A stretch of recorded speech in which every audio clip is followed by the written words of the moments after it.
Molt bé, el mètode de l'autocàs. Seguim parlant d'estils de lideratge.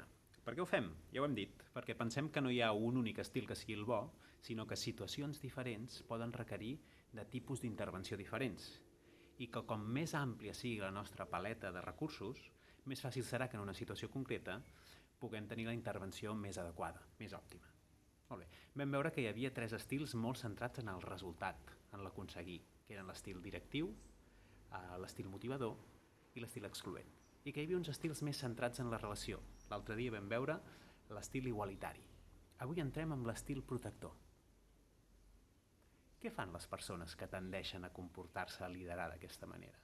Doncs eviten el patiment, eviten el dolor, protegeixen, cuiden, de vegades fins i tot compadeixen.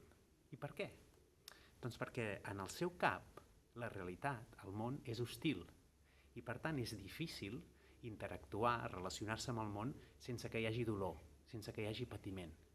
I en el seu cap el patiment és essencialment una cosa dolenta que el que s'ha de fer és evitar.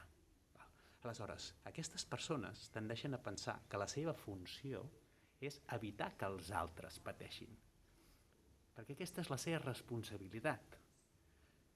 Per tant, una cosa que podria ajudar a que les persones que en pilot automàtic es reconeixen en aquest comportament podria ser alguna cosa del tipus